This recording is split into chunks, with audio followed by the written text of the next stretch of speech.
마을과 이웃을 연결합니다. 여기는 마을방송국 단팥빵입니다.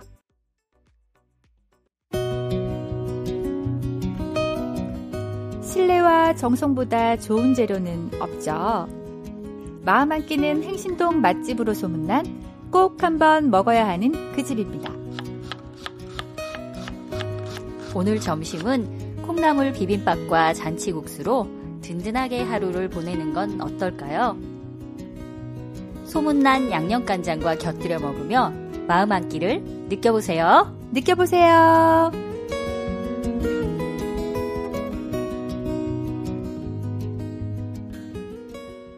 지금 들으신 광고는 단팥빵에서 제작한 마음 한 끼 광고입니다.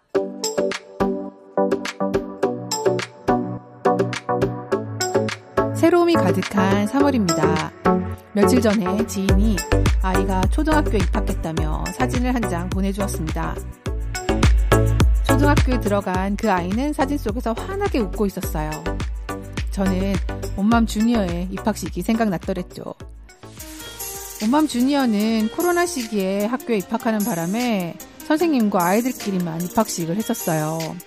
저는 아이가 초등학교라는 그 공적인 사회에 첫 발을 내딛는데 함께하지 못해서 아주 아쉬웠어요.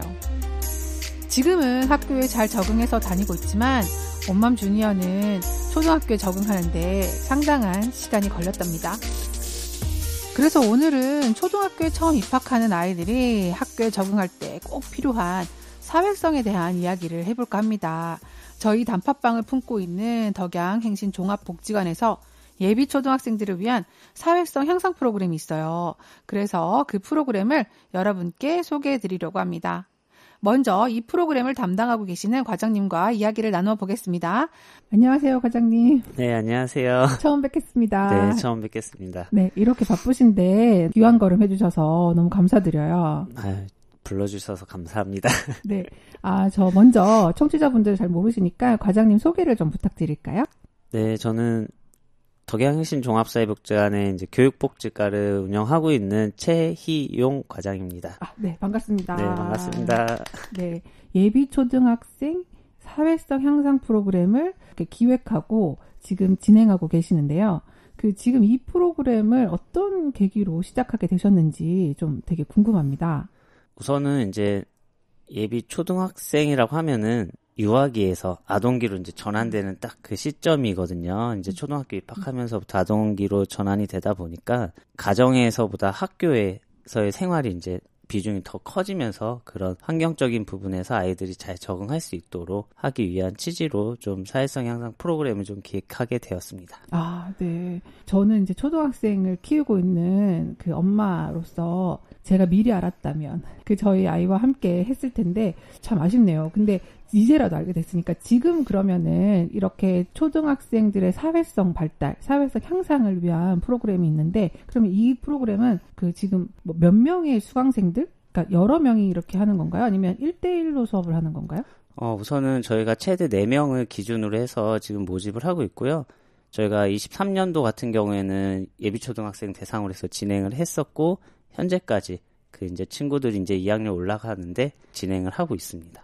그러면은 이제 24년도는 약간 좀 모집을 지금 계속 하고 계시는 거고. 네네. 23년도에 이제 했던 학생들이 이제 초등학생들이 24년도까지 계속 연결해서 듣고 있다. 이런 말씀이신 거죠? 네. 그러면은 학부모들이 이제 일을 마치고 나는 주말에도 가능한가요? 우선은 저희가 현재는 이제 수요일 날 2시 반에 이제 학기가 들어가면은 이제 조금 시간 조정이라든지 또 치료사 선생님 스케줄도 또 저희가 확인해야 되기 때문에 그런 일정에 맞춰서 좀 진행할 계획입니다. 네. 일주일에 한 번 생각하면 되나요? 네, 주일에 활동하고 있습니다. 네. 이 프로그램을 하고 났을 때 이 수강생들의 만족도는 좀 어땠는지 궁금한데요. 이제 저희가 끝나거나 중간중간에 이제 한 번씩 부모님들께 확인을 해요. 그래야지 이런 프로그램이 정말 효과가 있는지 그거를 확인할 수가 있어서 부모님들하고 좀 이야기를 해보면 아이들이 많이 좋아지고 변화된 모습들이 좀 보여서 계속 하고 싶다라는 그리고 주변에 왜 이렇게 좋은 게 있는데 왜 참여하는 아이들이 적냐라는 그런 말씀 좀 많이 주세요. 그렇구나. 네. 그냥 놀이치료 저희가 아니면은 뭐 마음 치료 이런 쪽으로는 뭐 언어 발달 치료 뭐 이런 쪽으로는 많이 들어봤는데 사회성 향상이라는 거는 좀 생소해서 아마 선뜻 다가가지 않으시는 분도 있지 않을까요? 네, 그럴 수는 있을 것 같아요. 이제 사회성이라는 게 어떻게 보면은 일단 단체 생활할 때 그런 필요한 자질, 도움이 되는 능력들을 좀 키워주는, 규칙을 알려주는 그런 것들인데 대부분의 뭐 부모님들은 우리 아이들은 다 잘할 거다라는 그런 생각들을 많이 하시다 보니까 학기 초에는 누구나 다 힘들어. 학교 생활 처음 하는 거니까 힘드니까 너가 잘 극복하면 될 거야.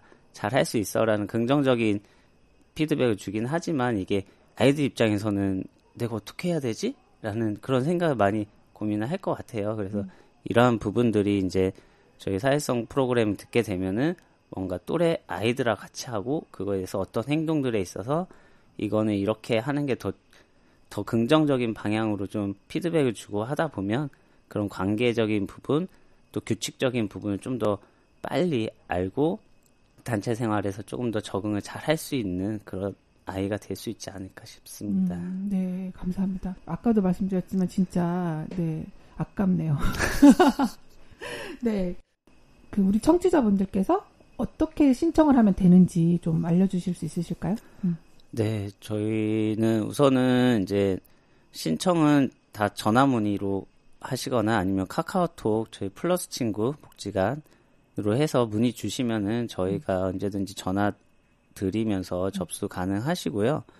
나를 위해서라기보다 아이들을 위해서 건강하게 성장해야지 아동기에 그런 학교 생활에서 잘 적응해야지 성인이 돼서 청소년 성인이 됐을 때도 건강한 사회생활을 할 수가 있기 때문에 지금 당장 눈에 보이진 않더라도 이렇게 좀 관심 갖고서 저희 쪽에 신청해 주시면 어떨까라는 생각이 좀 듭니다. 네, 감사합니다. 바쁘신데 시간 내주셔서 정말 감사드리고요. 앞으로도 좋은 프로그램 부탁드리겠습니다. 그러면 이 프로그램을 맡고 계신 상담사 선생님과 이야기를 나눠보겠습니다. 선생님 안녕하세요. 안녕하세요. 네, 상담사 선생님, 먼저 선생님의 소개를 좀 부탁드려도 될까요? 네. 현재 복지관과 정신건강의학과에서 놀이치료와 부모교육, 사회성 향상 프로그램을 담당하고 있는 상담사 나예은입니다. 네, 선생님 반갑습니다. 반갑습니다. 네, 나와주셔서 너무 감사드려요. 이렇게 상담사 선생님이라는 직업을 업으로 삼고 계신데요. 어떻게 이쪽으로 진로를 정하게 되셨나요? 저는 어렸을 때부터 다른 사람의 이야기를 들어주는 것을 좋아했고 주변에서 상담을 많이 요청했던 것 같아요. 진짜요? 그러다가 학창시절 때 봉사활동을 다니다가 아이들과 놀기도 하고 이야기도 하고 공부도 하고 여러 가지로 활동을 하고 있는데 친해지다 보니까 이 아이들의 마음의 상처가 많다는 것을 느끼게 돼요. 어떻게 하면 도와줄 수 있을까 생각을 많이 했던 것 같아요. 어머, 어떻게 또 그런 생각을 또 하셨대요? 그러다 보니까 그들의 마음의 상처를 전문적으로 치료해주고 싶다는 생각이 커져가지고 진로를 정하게 되었습니다. 어렸을 때부터 선생님께서는 이제 공감을 잘해주셨네요. 공감 능력이 좀 탁월하셨던 것 같습니다. 그런가 봐요, 선생님. 네. 대단하신데요. 그런데 사실 이게 공감을 해주지만 이렇게 내가 직업으로 가져야겠다, 이렇게 발전하기가 쉽지 않은데 그동안의 노력이 대단하셨던 것 같습니다. 네. 그러면 이제 본격적으로 예비 초등학생을 위한 사회성 향상 프로그램을 진행해 보도록 하겠습니다. 선생님, 이 프로그램은 어떤 프로그램인가요? 혹시 시작하게 된 계기가 있으실까요? 네, 간단하게 설명을 드리면 사회성 향상 프로그램은 그룹 안에서 상호작용을 하면서 의사소통 능력을 증진시키며 협동심, 자신감, 감정표현, 긍정적인 또래 관계 등이 향상되는 프로그램입니다. 네. 또래 그룹 안에서 이루어지는 프로그램이네요. 네, 맞습니다.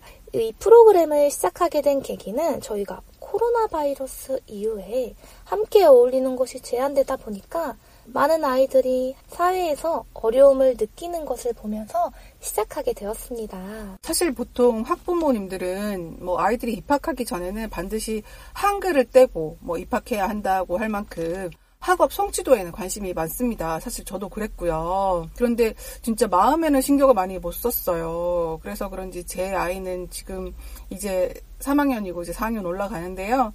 제 아이는 3월만 되면 학교가 가기 싫다고 그랬던 것 같네요. 아마 제가 제 아이의 마음을 잘 못 읽어준 것 같습니다. 학습적인 것 말고 아이의 마음도 잘 읽어줬어야 했는데 제가 그 부분을 생각 못했던 것 같아요. 그러면 아이들이 이제 입학을 하고 나서 친구들과 잘 어울리려면 어떤 것들이 필요할까요? 친구들과 친해지고 잘 어울리기 위해서는 다양한 것들이 필요한데요. 타인과 함께 할 때 배려하기, 규칙 지키기, 내 감정을 표현하는 것이 필요합니다. 아, 그래요? 예를 들면 어떤 게 있을까요? 예를 들면 친구들이랑 놀다 화가 나는 일이 생기면 나 안 놀아 라고 표현하는 게 아니라 나는 이래서 화가 났어 라고 표현하는 것이 좋습니다. 아, 그렇군요. 네, 또한 협동심, 약속하기, 상호작용, 충동 조절 등 다양한 것들이 필요한 것 같습니다. 아, 네. 정말 다양한 것들이 필요하네요.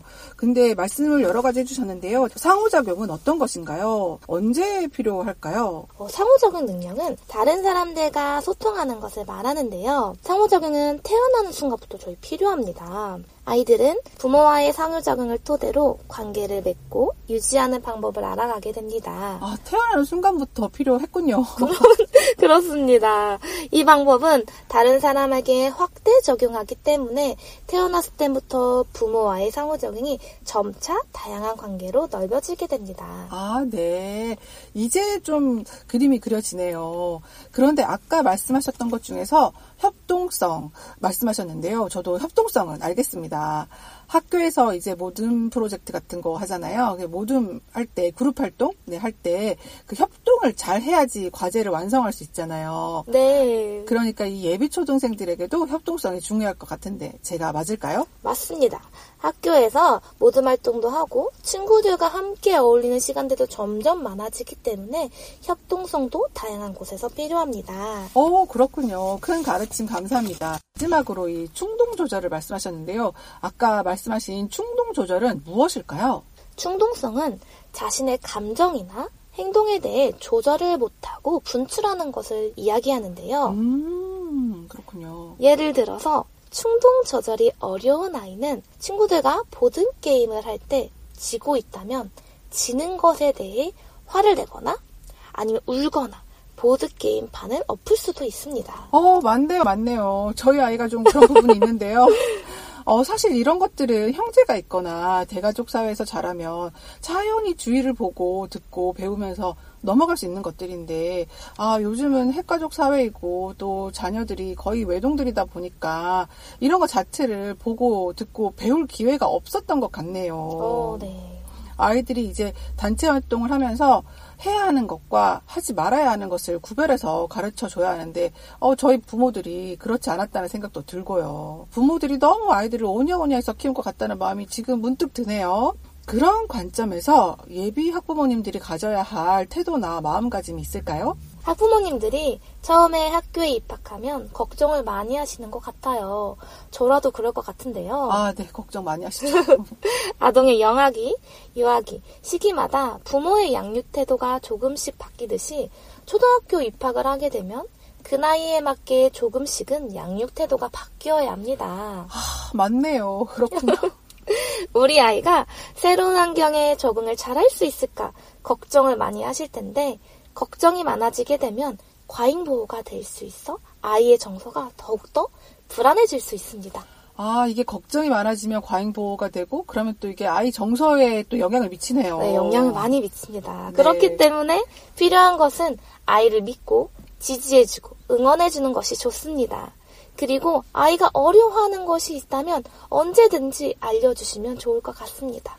네. 아이들을 믿고 기다리고 약간 좀 한 발 물러서는 태도가 이제 필요하다는 말씀이시네요. 네. 그런데 이렇게 얘기를 하다 보니까 아이들을 믿고 기다리고 약간 한 발 물러서는 것도 중요하긴 한 것 같은데 이제 생각해보면 부모님들은 너희들을 믿으니까 뭐 잠깐 약간 좀 너희들 좀 혼자 해봐라라고 할 때 그때 이제 부모님들이 좀 너무 물렁하게 하면 안 될 것 같아요. 단호해질 필요도 있을 것 같은데요. 그렇죠. 네. 이런 단호한 훈육, 단호한 교육 뭐 이런 것들 사이에서 아이들이 뭐 마음의 상처를 입지 않을지도 사실 걱정이 됩니다. 네네. 아까 걱정하지 말라고 하셨는데 저 걱정이 되거든요. 이렇게 아이들과의 정서적인 공감과 이런 단호한 훈육 사이에서 그 밸런스, 뭐 균형을 맞출 수 있는 방법이 있을까요? 부모님의 입장에서는 우리 아이가 마음의 상처를 받지 않았으면 좋겠는데 하는 마음이 클 것입니다. 네, 맞아요. 제일 큰 것 같아요. 균형을 맞추는 게 너무나 어려운데요. 저희가 훈육은 살아가면서 서로 꼭 지켜야 하는 약속 같은 건데요. 예를 들어서 아이가 화가 날 때 사람을 때린다면 사람은 때리면 안 돼.